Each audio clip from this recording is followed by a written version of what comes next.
and open the as on the Board of Appeal. Second. Favor? Anyway.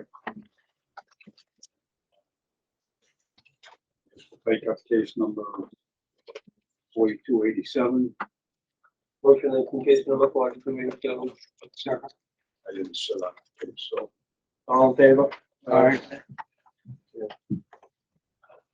Oh,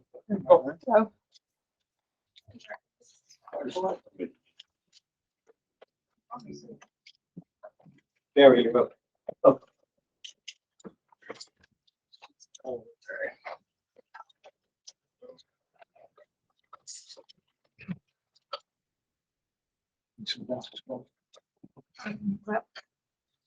Good.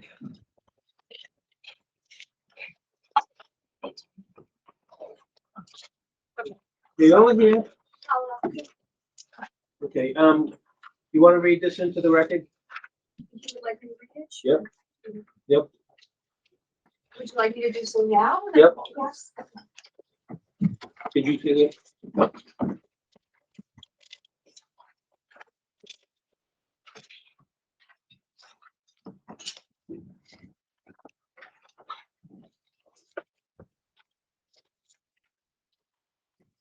Identify yourself. My name is Paola Ferreira Avila. I am the owner resident of 52 Britain Avenue. The letter I'm about to read was submitted to this group on January the 4th in advance of the hearing that had been scheduled for that time. And it was directed to the chairman and vice chairman and to all of you distinguished members of the zoning board. My husband and I, Camilo Adeotua, who's sitting behind me, we respectfully submit this letter as homeowners and residents of 52 Britain Avenue to ensure our comments are considered as part of deliberations in case number 4287, seeking a special permit to allow for the conversion of the existing single-family dwelling located at 51 Britain Avenue to a two-family dwelling. We recognize that living in Massachusetts has become increasingly unaffordable, with wages not keeping up with the rising cost of buying or renting. We support the Commonwealth's efforts to expand affordable housing opportunities, including the incentives to promote transit-oriented housing development. We are also supportive of the petitioner's request for a permit to rehabilitate the property at 51 Britain, but we want to put on record the concerns that a development of the magnitude proposed raises for our family, and seek reassurances from the town and the developer related to environmental conservation, construction staging, noise mitigation, etc. We used to live in Boston, and like many other families, we were priced out of our neighborhood. In March 2019, we relocated to Stoughton after months of searching for a property we could afford in a community that could offer some respite. Specifically, Camilo, a combat veteran of the U.S. Marines, was diagnosed with post-traumatic stress disorder and tinnitus and needed a reprieve from city life to help manage his symptoms. We struck gold when we found a home that provided us with a refuge while offering convenient access to public transit and other amenities that allowed us to keep jobs in the city. As part of the purchase, we also acquired 3 vacant lots that surrounded the property. Taking our trajectory into account, we want to make sure that the following items are addressed as part of the proposed development. First, the overall size of the proposed building. The ground coverage, when considering the porches, balconies, and overhangs, appears to exceed the allowable 40% increase over the existing structure. Plans should be revised to fit the permissible size for this structure. Basement. Is the basement only a mechanical room, or will it be finished for additional living space? Are there restrictions in place that would prevent the future development of that space? Construction timelines. Timelines for the project should be disclosed in advance, and any deviation should be communicated to the abutters and to the appropriate town officials. If possible, the developer should designate a contact person for neighbors to reach out to in the event of any issues. Construction staging. Staging of heavy equipment and materials should be appropriate for the phase of construction and avoid off-street parking and storage. If excessive staging of equipment and personal vehicles that would create unreasonable congestion or disruption for neighbors is anticipated, the developer should arrange for off-site parking alternatives. The general contractor must ensure that dust suppression equipment is used during earthwork and demolition, and dust-producing tools should be outfitted with water suppression or vacuum extraction. Environmental conservation and landscaping plans. Deforestation, including the cutting of mature trees, should be kept at a minimal and only if necessary. Landscaping should be consistent with native vegetation in the area.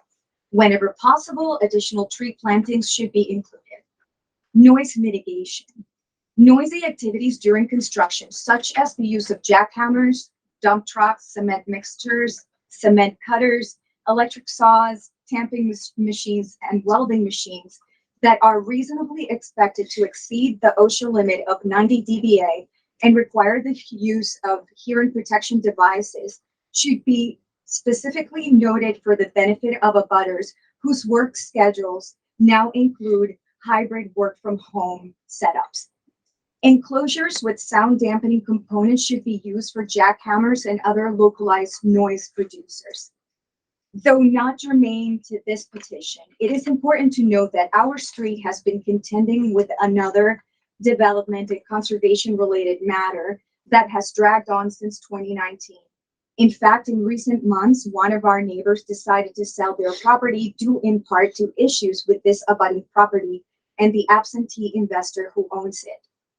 We point this out to underscore the concerns we have about another property being embroiled in an extended process that can further discourage neighbors. Although well-intentioned, the protracted complex process triggered by these projects is exhausting, frustrating, and at times demoralizing. Community members must put their lives on hold to attend meetings and are somehow expected to earn advanced degrees in engineering, transportation planning, environmental science, etc., to fairly discuss with experienced professionals and consultants a project that impacts their lives. There is something inherently unfair in a process that prioritizes division of people who may not have the intention to live in the neighborhood. Accordingly, we would like to point out some additional issues that concern what happens after this property is developed, including but not limited to: this two-family home is being designed without a garage. What are the plans for storage of vehicles? Are there any restrictions regarding off-street parking or the number of vehicles that can be registered to a single address? As the number of vehicles increases, will there be any traffic calming measures taken? Multi-unit property uses and occupancy. Will either unit be listed as affordable housing opportunities for neighbors in our community? Are there any occupancy limits for each unit? Are there any restrictions in place for the use of properties for hoteling services such as Airbnb? Are there any restrictions on co-living arrangements and companies such as Homeroom? Though not available in Massachusetts currently, this service provides matching roommates and manages shared living spaces in group homes. We look forward to attending the next hearing and greatly appreciate the opportunity to submit these comments. Sincerely, Paola Ferreira Teortua, Esquire, and Camilo Ateortua.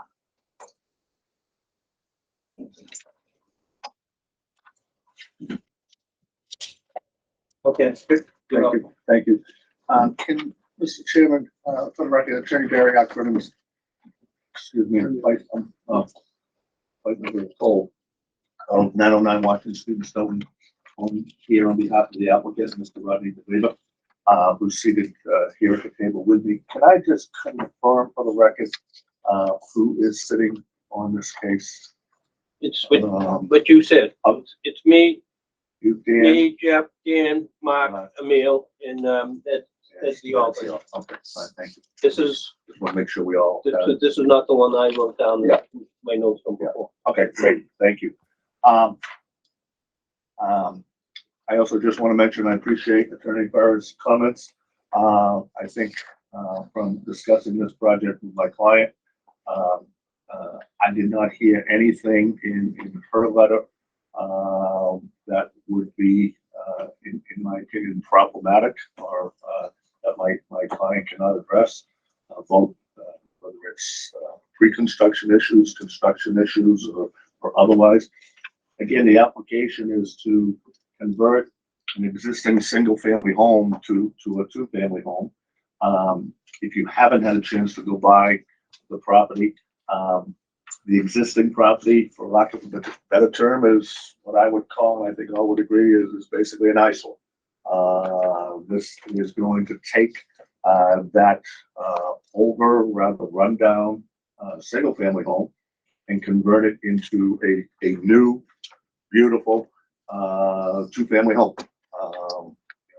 It's not, it's, you know, it's no more or no less than that. It's a conversion of an existing single to a two-family, which is allowed by special permit under the zoning bylaw. Since we were last here, and just to refresh everybody's memory, because we have had to go through a couple of continuances. We originally opened the public hearing in October. At that time, it was continued to November, when an issue was raised by the Conservation Commission agent. We then researched that issue. We met with Mr. Erickson to confirm that we, assuming we did certain things, that we would be in compliance with the flood hazard bylaw of the zoning bylaw. My client then set about to have the site plans and floor plans revised by his architect and engineer. That's what caused us to have to continue the hearing when it was, I think back in November, it got continued to January. We didn't have the plans ready yet at that point from the architect and engineer, so the hearing has to be further continued to tonight.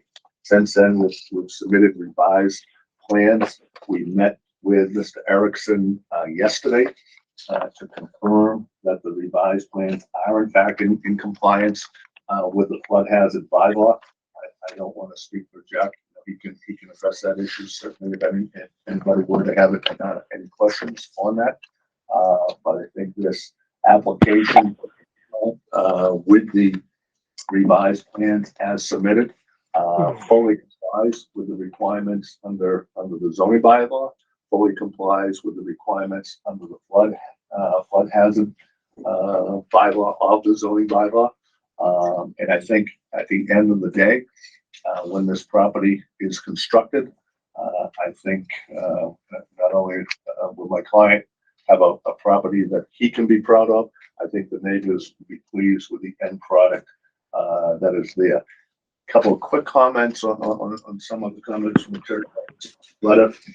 You know, we can't predict what's going to happen in the future. We can't predict who's going to occupy the units. We can't predict how many children may or may not be occupying the property. We cannot predict whether they will have cars, will not have cars. You know, the nature of the location. She referred to transit-oriented development. It's certainly a location that somebody could walk over to the train. We don't know if that's going to be the case or not. So any of those issues, you know, we're not going to sit here tonight and make assurances to the board or to the neighbors that we can't make. But again, at the end of the day, it's going to be a beautiful new two-family dwelling that, once again, I think folks will be proud of. It will improve not only the aesthetics of the site, it will improve the value of the property, therefore improving the tax base, bringing in more tax revenue to the town. Not going to make a large difference in the economy in the town of Stoughton, no, but it's going to be an improvement over what is presently there. And I think more importantly, as far as the neighbors are concerned, it is in fact going to remove an eyesore and replace that with a beautiful village that is going to provide, again, as was even acknowledged in the letter, much needed affordable housing in the town, albeit only 2 units, but 2 units. I say affordable with a small a. These are going to be market rate units. These are not intended to be restricted at all. But just, you know, the nature of the market, the nature of the building. Rodney, if you want to speak to this issue, you know, I think they are designed to be affordable. versus somebody trying to buy a single family home in this economy. That is beyond reach for a lot of people, as was acknowledged in Attorney Farr's letter.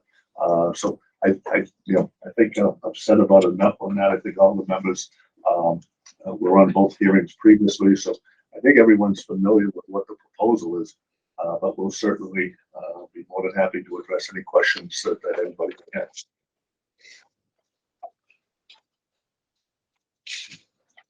You want to say something?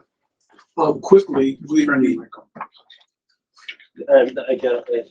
I'm Rodney DeLever, co-owner of 51 Britain Ave with my cousin Latia Lopes and my wife Mary Boston. Our original intent was to develop a two-family structure that could be owner occupied. That was then. This is now. That's the difference between 4% and 7% financing. So what we're looking at now is we're looking at to complete the development of the site, and based on economy of scale, cost, development issues, we're hoping to be able to sell the house outright to a new Stoughton resident. In the absence of that, we would use my 47 years of housing management experience in affordable housing and public housing in Boston, Baltimore, Springfield, blah, blah, blah, to manage the property until said time that we could then, interest rates go down, we could sell the property. But our intent is to sell it as a owner occupied structure so that the owner could then move in, rent the unit itself. The restrictions or any restrictions with regards to private development, Chapter 40B of the Massachusetts Affordable Housing issue doesn't apply. So with regards to affordability, for us, we're going to find someone who can afford to purchase the home. Ideally, someone who's buying up, sell where they're at, move up, maintain their own viability, and then rent out. Rents in Stoughton as of January. Rents in Stoughton for a 2-bedroom was $2,200, for a 3-bedroom was $3,100. So that's a pretty stiff mountain to climb. So we most certainly won't be able to rent it, if you will, and make any money, but we're better off trying to sell the home in and of itself. But with regards to restricting the future development of the basement space for storage, there's no way that we could sell a product to someone that says, oh, by the way, you can't finish your basement if you so desire. You can't, it has to stay as cold storage. Then there was a comment with regards to it appears that the property is overscaled by the 40%. With great meticulous calculations, we've streamlined the production process so that we are actually at 90%. We're at 1.39%, 1.3% actually, of the available space. We have 300 square feet of constructed surface left at our disposal. And there's one other caveat.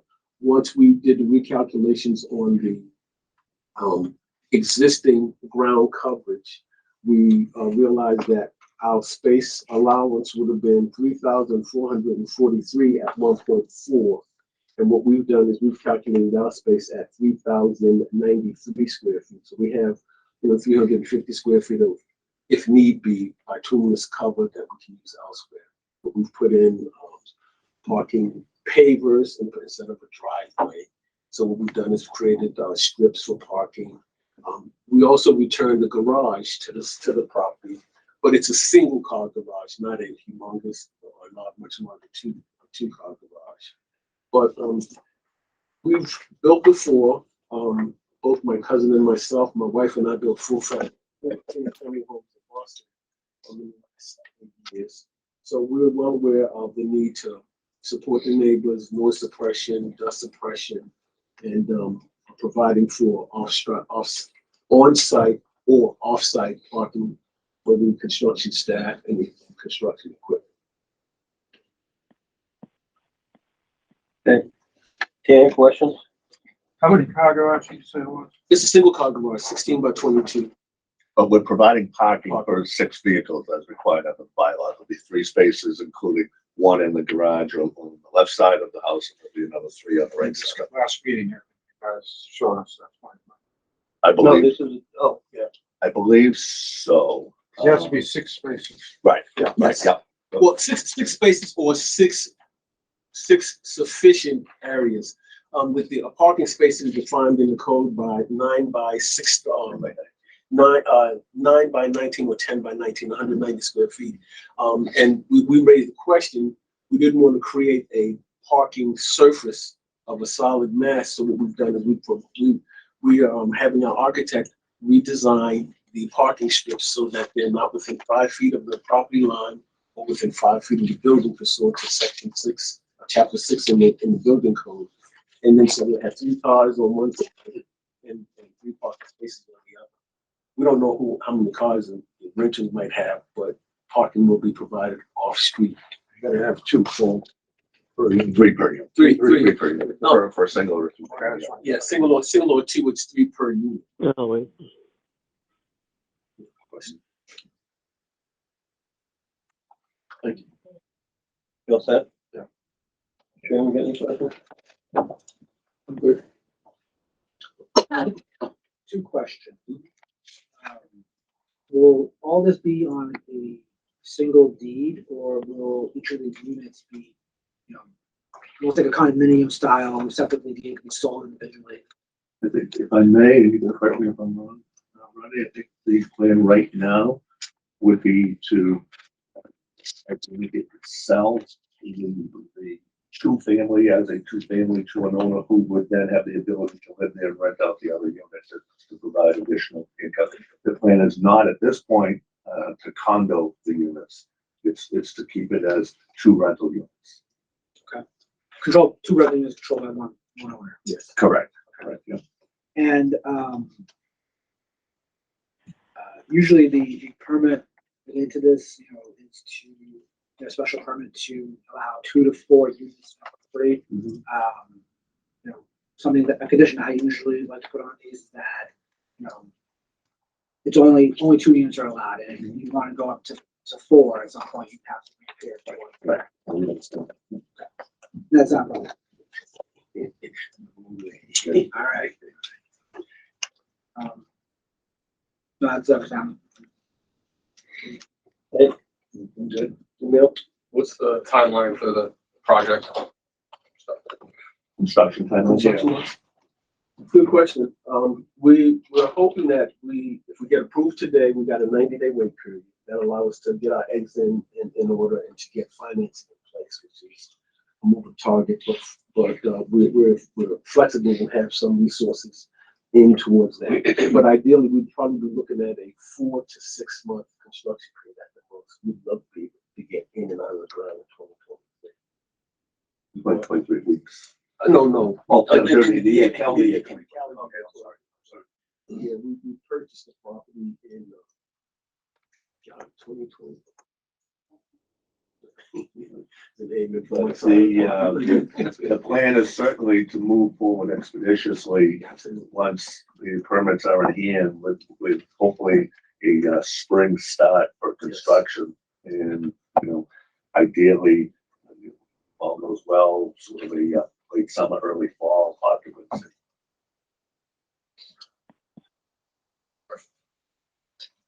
Questions?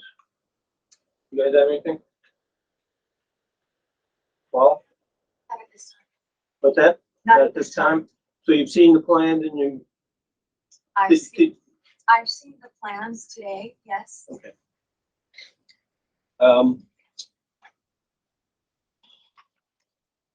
Is this on town sewer? Yes. In town water? And, so, the construction, requirements there for time that they can actually work on the building? Yeah, I mean, I don't think we have an issue with any sort of a reasonable construction schedule. No, I mean, well, in Boston, I'll say, it's 7:30 to 4:30. So, for us, 7:30, 8 o'clock is the start time. To know, 4 or 5 is, No weekends? No Sundays? no Sundays for sure, but definitely, I can't say no Saturdays. If they're allowed the Saturdays, we can finish it that much. I understand. We have 2 furnaces in the account. Yep, that's our intent. Our intent is to utilize the location. So we would want to petition the National Grid for dual electricity coming in, so each unit gets 200 amps, so there's no issue of fluctuating, voltage. And we're going to petition National Grid to come in and bring gas to us from 2 locations, and we're going to petition the town for new sewer connections. Just that in the year 2037, if somebody wants to sell it as a condo or whatever they have, all of that's pretty much taken care of. For us, we built 2 families before, and with rentals, there've been issues with the utility access, those kinds of things. So for us, we try to dual access gas, electric, water, and sewer across the board.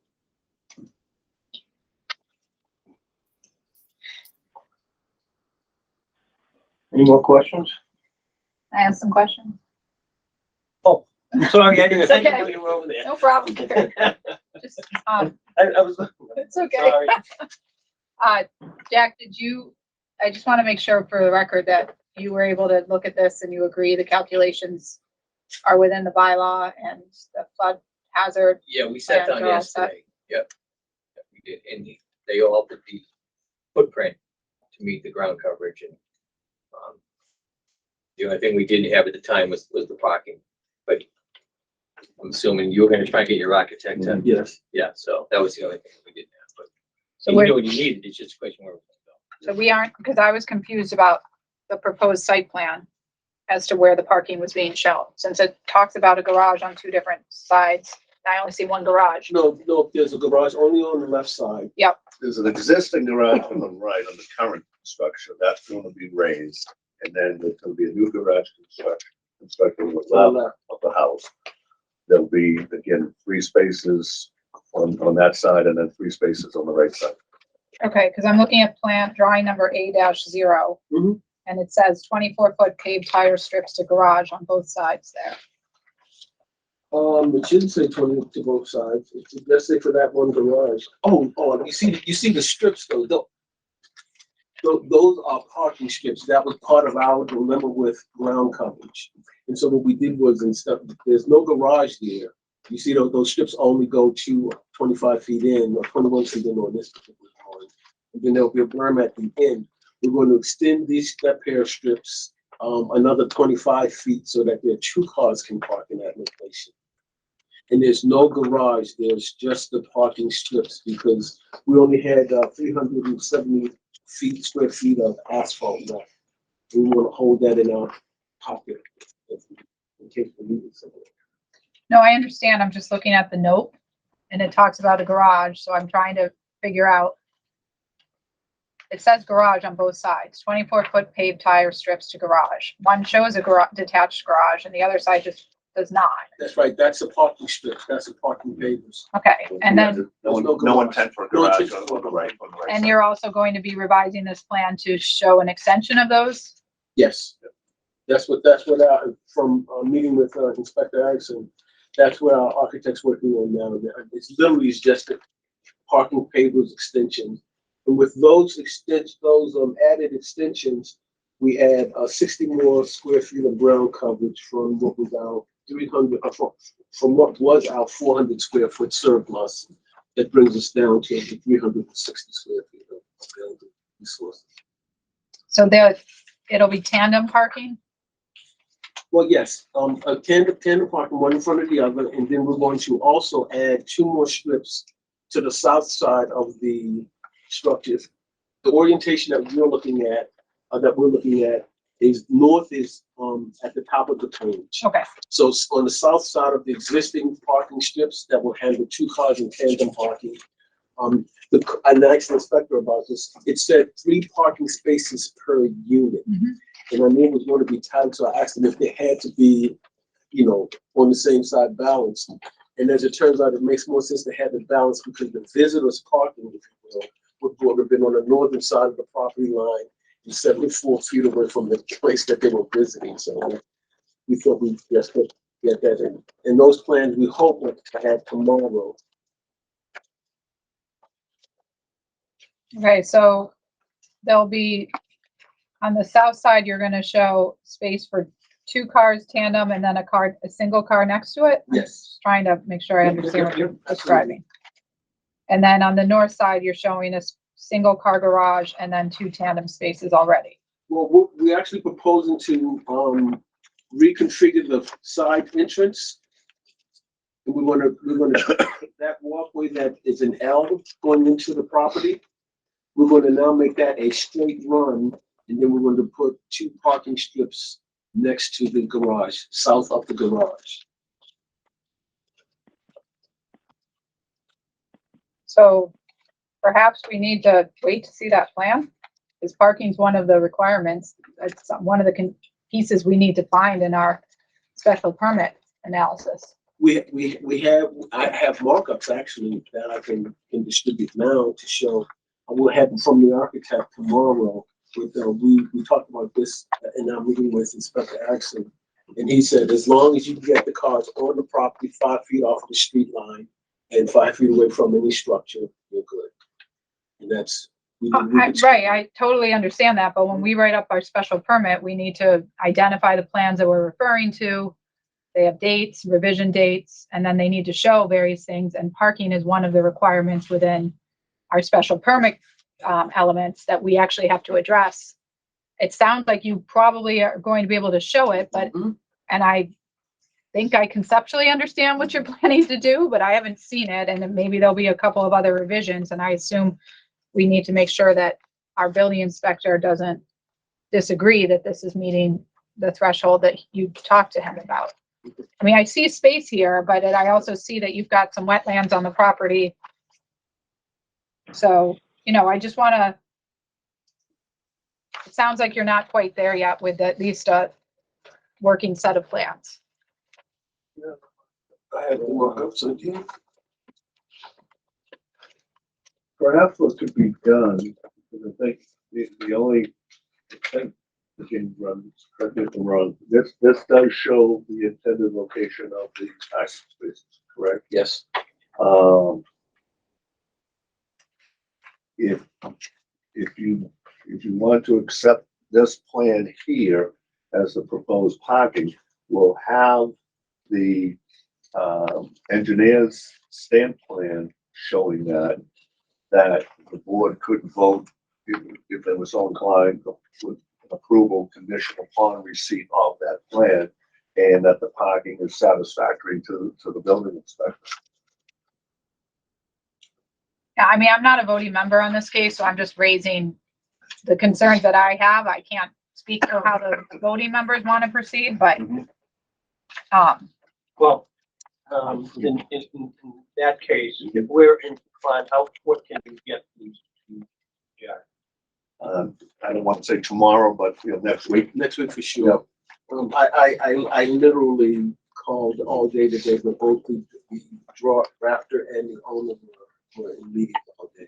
We'll definitely have it next. Well, because the motion would be to draft a decision to draft a decision. Right. And not confirm the Right. decision. And that So, decision would have to be presented and to the then we board have, for approval. and then we have the decision for yeah, but the approval. record would have closed. With that, The record would have closed, so that's the problem. You're talking about a plan. I mean, if I understand if it was not an element within the special permit conditions, but I mean, the plan you've submitted to us does not show 6 parking spaces right now on it. Correct. And a hand marked up plan is typically not what we accept for purposes of parking. Right. And like I said, I have no reason to think you're not going to be able to do that, but there's a lot of sensitive features to this site, and you're real close within your square footage area that I think that in this case, there's no reason to think that we wouldn't be able to vote on this at the next meeting, Mhm. potentially, where you'll be getting the plan anyways in next week, and we've already addressed a lot of the questions. Mhm. And the only thing I'm expecting to change, I'm not expecting a whole new set, it's just one extra parking plan. Yep. And any other questions you're already dealing with here. Right. But that, again, I'm not the final voting member on this, that's my comment. If I could, the numbers that I quoted already include the paved Okay. tire off. So we're not adding spaces to add to that already close number of 3,343, I believe.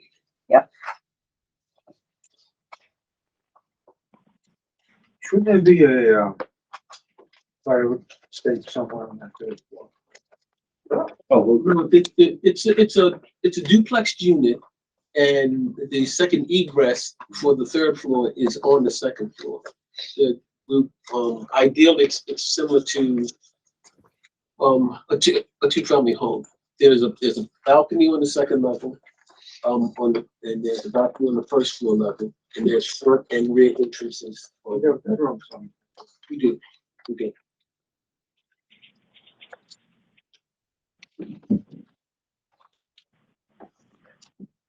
so I guess, Mr. Chairman, I think we'll defer to the board's wishes if the consensus. I'd rather push it off. Yeah, to, if the consensus is to continue the hearing, give us an opportunity to present that revised parking plan. Right. We could do that and we'll have that plan in next week, by the type of a meeting on the Patty, what's the- 16th. 16th. How many cases do we have? Right now, there's only one at 7:30. Somebody want to make a motion to continue case number 4287 to 7:32 PM? I make On the way. On February 16th. I make a motion to continue 4287 to, February 16th at 7:30 to 32. Can I ask John? Fire escapes in that third floor, so our bedrooms. That's building code. We don't make buildings. Like, go ahead. You can ask them. Well, there is, right behind. Jack, you have any, Escapable window, as long as it has escape. That's what's important. If this were a multi, it would need, fire escape, but it's not.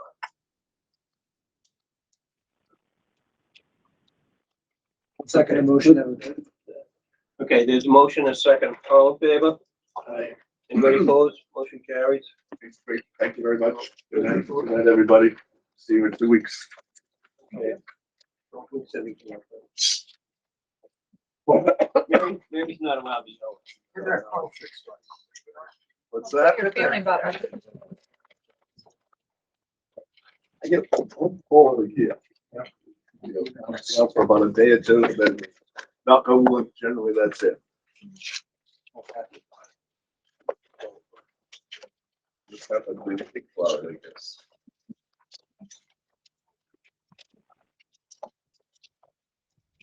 Thank you.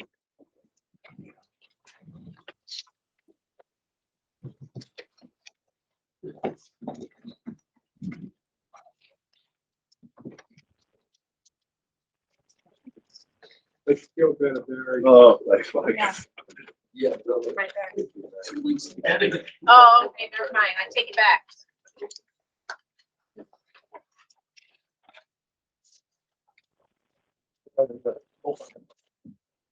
Is there a case number on the?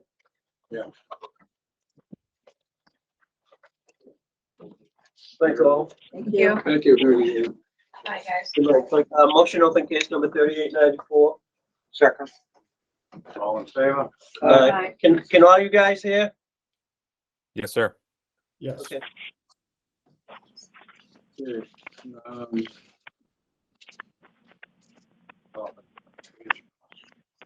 It's on, the Arbus transfer. So.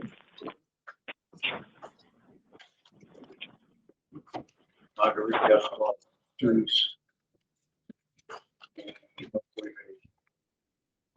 Answer them. So, yeah, the documents that were submitted, in my opinion, did show the necessary connection between the Kirko group, which we received information on, and the Everbrook portfolio, and then the identified transferee and entity that's going to be leased, and then have a operating agreement or management agreement with Everbrook. So I felt like there was sufficient information. I just want to make sure that's included in the record of the case. So I mean, we were sent it by email, but Sherman, does it appear, do those documents, there was like a management agreement, I think, and a chart, and then a whole bunch of tax identification numbers for entities. Are those part of the case file? I think you didn't get a copy of this. I got it by email. I was looking at it last night on my email. I just want to make sure it got printed out and added to the case file. It came January 26th. That seems appropriate to me. What is, Well, we just have to, what about? we'll just have to Thank you. make sure that this is all included with, Yes. safety. Yeah, this just needs, yeah, as long as we have this in the file, because I think this is the documentation we would need under the condition. Yeah. I don't have any further questions at this time. Do you gentlemen have anything that you want to add to this? No, I think that was a nice overview of all the information we provided. I think the goal was to just respond to exactly what you guys were looking for, some closer identification for Kirko and how the entities are related, as well as the management agreement. So no, I mean, I think we provided exactly what was asked of us, excuse me.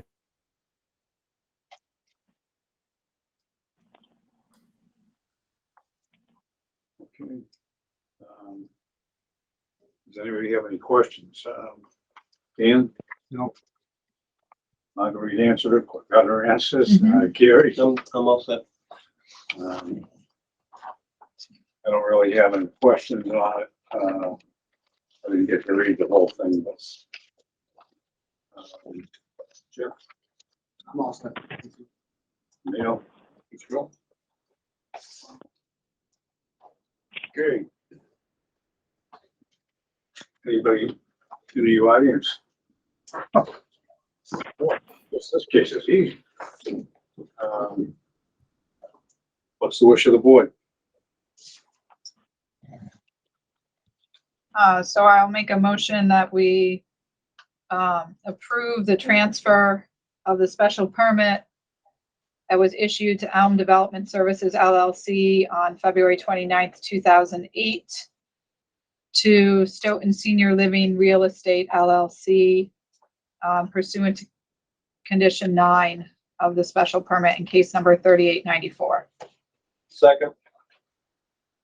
All in favor? Aye. Aye. I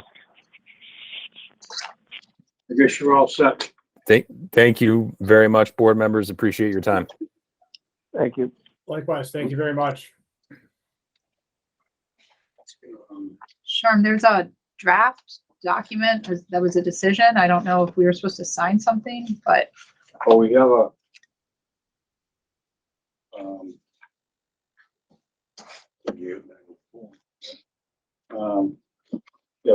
yeah, Is that acceptable? well, the problem is it was drafted for last meeting. So you need to add in, you need to change some dates and add in tonight's special permit. So I don't know, can we make a motion to have the chair sign of? I love these motions, sure. Can we make a motion to have the chair sign an updated Is that a motion? document? Yes, to have the chair sign the updated document, which would be revised to reflect tonight's meeting. Second. All in favor? Aye. What about you? Send the chairman to jail. Okay, so, I guess we'll give this to, Kristen. Rich. Chris. To Kristen, I guess everything's gonna go back to her, yeah. And, she can give me a call and I'll call her up and sign it. Okay. Cause it's got all the wrong dates on it. It's that one. Now we got to take everyone's name off. Huh? They said we'll have to take everyone's name off and add in the motion to have you sign it, Sean. That's something I have to do. I'm sure Mary would probably be able to help you guys out with this, but here's start. How's that? We also have another decision. That's what we took out. Okay, We have another decision for, motion, we're all set. Motion open case number 4291. second, Second.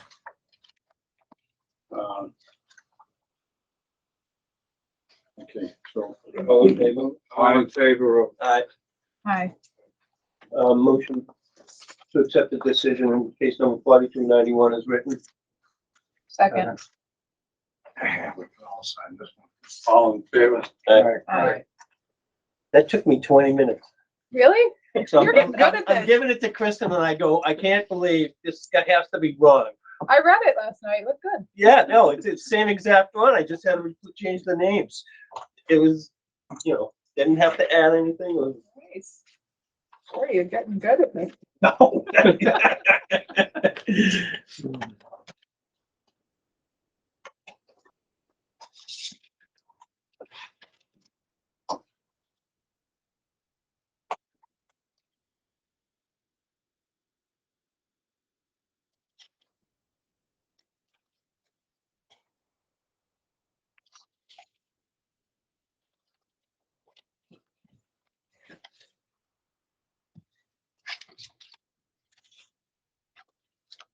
Did you see, you saw these, these are May 19th minutes? Yeah. Are those acceptable, the minutes from May 19th? I don't know. I Marguerite? saw those. You never even saw them? I'm not sure. Let me see what I have in my paperwork. Were they given us this past week? Um,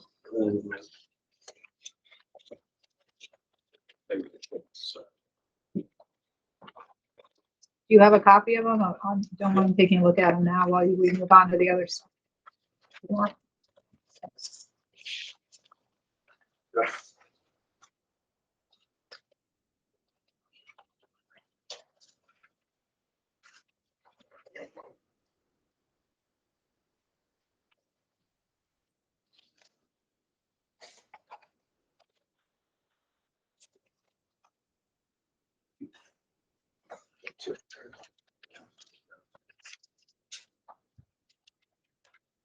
Yeah, I finished those pretty recent. Back the day after Christmas.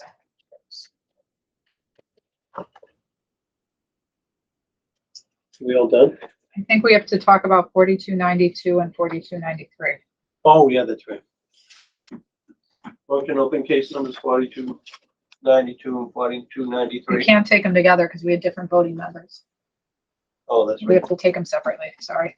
But they're both gonna end up the same They're gonna thing? end up with the same recourse. We just have to have different people voting on it because it's a motion for reconsideration. Right. So you gotta do them one at a time. So if you want Okay. to go out of order, because I sat on the second case, I can, Okay, motion on case number 4293. Second. All in favor? aye. So, just as a explanation to the board of what I plan on doing right now, in preparing to draft the decisions on this case and the other one, I went into the zoning bylaw and realized that, donation boxes are not allowed at all in industrially zoned land. So we can't issue a special permit, which is what we had voted to do. And since this is the next meeting following the meeting in which we took that vote, I make a motion to reconsider the approval of the special permit to allow for the donation box on property in case number 4293. Second. Which location is that? This is the one on, they're, both of them are industrial zone land, but this particular one is on Central Street. So the regular members sat on this case, so it needs to be a regular, it has to be members who voted in the affirmative, who make the motion and second it, and then you have to have a majority vote at that stage. Under Robert's Rules of Orders or town meeting, I think both of them, town meeting time, I don't know what this board follows. So that was my motion. In second. Okay. All in favor? Aye. And then, because I apologize, I had some personal family issues arise in the past week, so I didn't get to all of this until last night, and I didn't get to Jack until right before the meeting, but I don't think it's fair to the petitioner that we take action without bringing them up to speed on what's going on. So I would like to take a motion to continue this case to February 16th at 7:34 PM in order to give us an opportunity to speak to the petitioner and discuss options further. Be the first one on the agenda. Think it'll No. be the third, right? Good. We can always take things out of order. Probably should. I'll second Marguerite's motion. All in favor? Aye. Motion open case number 4292. Second. So Dan, you can't second that. You didn't sit on it. The voting members on this one were Mark, Gary, Sherm, Jack, and Emil. Okay. Motion was made and seconded. All in favor? So then I will make, Reconsideration. with that same stipulation, same motion. You know, This is the Washington Street property, which is also an industrially zoned parcel. So to continue, well, first of all, the motion is to reconsider the case. Okay. All in favor of pushing to reconsider the case? Aye. Aye. Then the motion is to continue case number 4293 to February 92. 16th at 7:38 PM. Second? Second. All in favor? Aye. It's 4292 on this one, just so you know.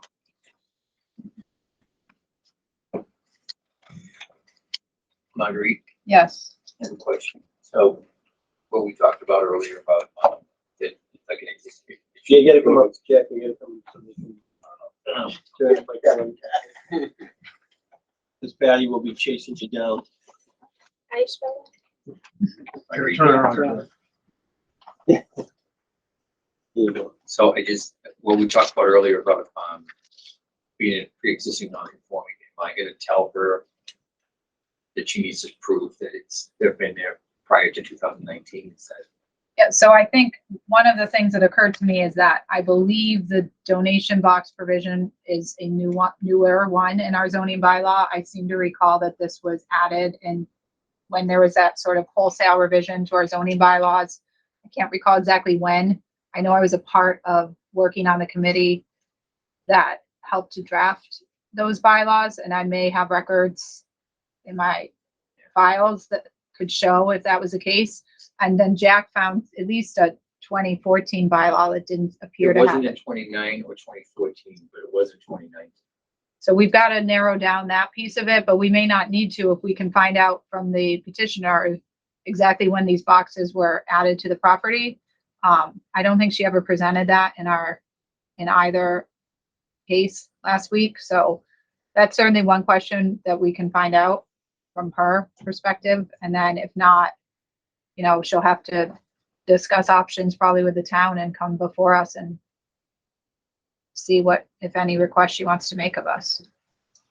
So, I know we're having, but we're working on a case that nobody here, but the point was there was no restrictions on the boxes before 2019. So they 2014. were legal to have them there. Is that Potentially. correct? we're not sure the exact date. In 2019, they needed to have permission. Right. In 2014, it appears they did not. Somewhere between that time, the zoning bylaw changed. We've got to figure that out. And we have to Okay. find out when those boxes were added. So they pay, rent to the property owners, correct, to have the boxes there? Is that how it works? Yeah. So they'll be records. So. Yeah, I mean, it sounded like this company, that's their job, is to support these boxes. So Right. my suspicion is she's gonna have a pretty clear record of when they were in But each that's what I'm case. gonna tell her. She needs to come up with that. Yeah, I think that that's something that she probably wants to explore with the town, and then from there, she can, when we take the case up at the next meeting, we can see what, if any, requests she has of us. Right. At that stage. I just know what I was supposed to tell her. So, Yeah, okay. yeah, sorry, I didn't look at this originally. I heard her say like 10 years or something like that. She said a long time, so it's possible they've been there for a while. It just said the records. Well, if they're putting in them register that, they got an idea what to fix, because I'm sure they didn't pay them cash. That it? Use someone on the property? Huh? No, I'm just reading this. Some boxes? No, I don't have any boxes. He doesn't have any room for it. I don't have any Cleans up. changes. What? We can take up these minutes. I don't remember seeing them, but they look fine. I don't have any edits. Motion, to accept the minutes from, Thursday, May 19th, 2022. Second? May. May. I'll second it. It's probably there. All in favor? Hi.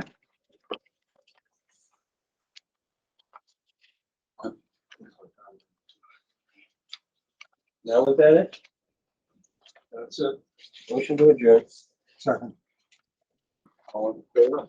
Hi. Very good reading.